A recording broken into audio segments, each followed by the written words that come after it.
Tonight on Q2, a shocking decision. The new state mental hospital is headed for Laurel, but some are expressing disappointment over the selection process. Custer County as well as Bighorn County, Miles City and Hardin were the two entities that felt we had the resources that would meet the state's needs. Danger on the roadways. It wasn't the best driving, I'll say that. Billings' first blast of winter left streets iced over and unforgiving, triggering dozens of crashes as drivers struggled to stay in control. And speed traps. I've been through probably 15 vehicles that have been in my yard, and causing damage. City Council aiming to crack down on speeding and noise. Even one member proposing giving out citations only off of observation alone. The MTN 530 news starts right now.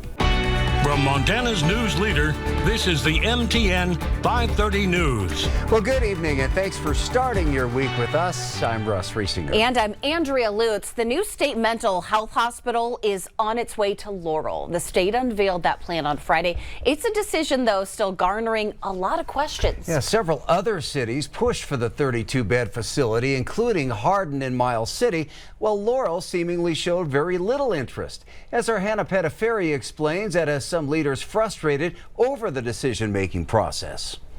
Some hoped a new mental health hospital would bring an economic boom to rural counties in eastern Montana. That's where our economic base philosophy comes from, is having those individuals in your community, those circulate dollars within your economy. But in Miles City and Hardin, those hopes slipped away after Laurel was picked by the state as the future site of the 32-bed facility. Custer County as well as Bighorn County, Miles City and Hardin were the two entities that felt we had the resources that would meet the state's needs. Hardin and Miles City submitted official proposals to the state, but Laurel didn't, and that's why some were frustrated.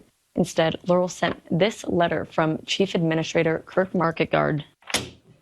It says there was no suitable location within city limits to build the hospital, but Marketgard did identify a yet-to-be-identified site in the county that could potentially be annexed. To have a decision made that a site was selected that was not one of the two proposals submitted seems a little disingenuous in regards to the process that the state chose to put forward. That frustration also shared by leaders in Bighorn County. I think the state overlooked us and saw what it could have did for us generationally. The impact would have been great. MTN has reached out to the state seeking more information about why Laurel was ultimately chosen. We also reached out to Marketgard to learn exactly where the hospital will be built. So far, those specifics haven't been announced. I've heard various things. I don't know if I should comment because I haven't heard for sure. Yellowstone County Commissioner Mike Waters was caught off guard by the announcement. I was surprised, and I think my colleagues were surprised. He too has questions about the path forward. Without a real plan and resources committed to it, what does it look like in the future? Regardless, the hospital is coming to Laurel. Exactly when and where, still questions without answers. We all understand that we need more capacity for, forensic facilities in Montana. At the end of the day, it benefits us all if the state is successful in getting this project completed. In Yellowstone County, Hannah Pettiferi, MTN News. Billings' first major snowstorm of the season is still causing a lot of chaos 3 days after it hit. Icy streets leading to numerous weekend crashes and conditions only getting worse.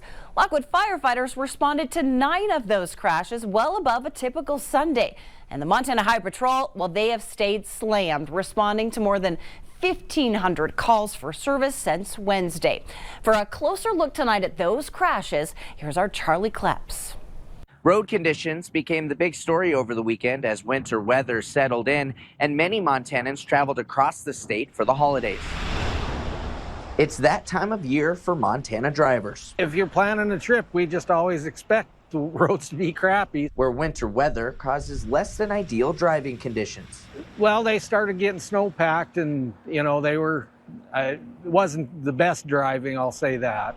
Wolf Point resident Jeff McMorris is one of many traveling the roads after making the trip to Billings last Tuesday for the holidays. It's long distances. We do that for sports. Look how far we drive for those. It's just par for the course living in Montana. While the long drive on icy roads is the norm, that doesn't mean it was handled well. It seems like that first snow of every single year, people are kind of relearning how to drive in the snow. Katie Hayter with Lockwood Fire and Rescue says it was a busy couple of days for her department, especially being so close to the interstate. I think there were 9 calls yesterday, most of those being for accidents. And that reality is being felt across the state. According to the Montana Highway Patrol, there were 1,547 calls for service since Wednesday. That includes 169 single vehicle crashes. Billings police also saw a spike in crashes due to the weather. As soon as the weather starts to turn, we get all of our rigs stocked up with extra blankets and ice cleats and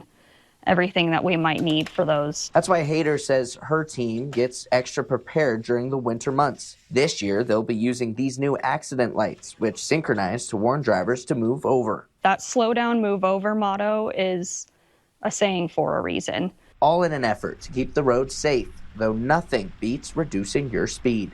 I mean, just slow down a little bit and I'll be good. In Billings, Charlie Kleps, MTN News. Definitely want to be careful while driving. We've had just enough sunlight and just enough relative warmth to melt some of the snow and ice. It's only going to be refreezing though tonight, and we have more active weather moving our direction. The next storm system is already moving our way. Missoula getting some light snow right now, and we are going to have by 5 o'clock in the morning some areas of light to moderate snow from the high line southward all the way toward Yellowstone County. We'll have additional chances for more windy, snowy weather after that. So today's highs and lows were below average. We fell down to 15 degrees this morning. That was warmer than a couple days ago, but the high was only 31. We'll have better chances for some more snow and some very active weather the next 7 days. Your full forecast coming up. Today marks the first day that Montana homeowners can apply for the homestead tax exemption, a change to reshape property tax bills next year.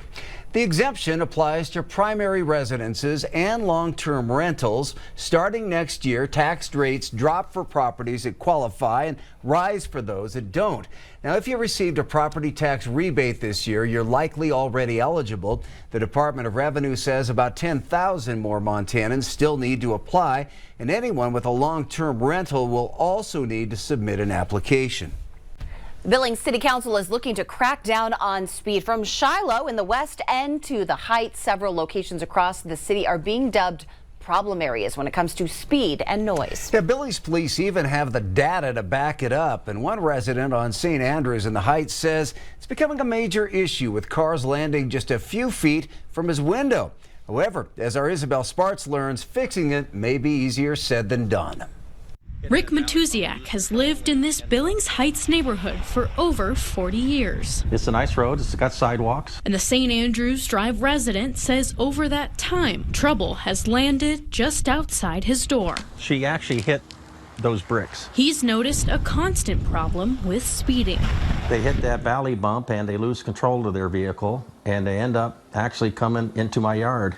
I've lost at least 5 or 6 mailboxes. Over the years, he's lost several trees, had a parked van totaled, and even had a close call with one woman coming just feet from his living room. He says all resulting from bad driving and this dip in the road. I've been through probably 15 vehicles that have been in my yard, and causing damage. A recent study done by Billings Police shows that of the sampling of traffic in a 2-week period, 90% of drivers exceeded the 25 miles per hour speed limit on the street, and 10% was classified as excessive speeding. And that's not the only spot. On Rolling Hills Drive, 61% were recorded speeding, and on Shiloh Road, 38% were going faster than the 45 miles per hour limit. And according to the study, that speeding is also creating a lot of noise. There's a lot on our plate when it comes to traffic. Councilmember Tom Rupsis hopes to pass an initiative that officers could cite violations for unreasonable noise outside regular hours without the use of sound equipment. And to back up that hope, Public Works also completed a traffic study at Shiloh, King Avenue West, and Glen Eagles to present to the council. I think tonight is more about identifying the issue based on this really small sample set, and then figuring out where we go from here. Public Works Director Debbie Melling said while it found excessive noise, the study did not find unusual nighttime noise on Shiloh. What we're trying to do, I think, is define or at least figure out tonight, are we looking at trying to do something about people going 60 miles an hour, or are we looking at people that are going 85 and racing at night? While the council will discuss the findings to determine its direction, Matusiak says he'd support it. It certainly couldn't hurt. I'm all for, taking care of the law. In Billings, Isabel Sparts, MTN News. The Montana Heritage Center, which was the Montana History Museum, is ready to open Wednesday. The $107 million project came to life over the span of 5 years with the help of more than $60 million in private donations. Visitors will step into expanded galleries, a research library, classrooms, and a public event center, all of it designed to celebrate Montana's landscapes, cultures, and stories. The new Heritage Center offers state-of-the-art exhibits that bring our past to life. And soon, officials say the excited voices of visitors discovering what it means to be a Montanan will fill the halls once again.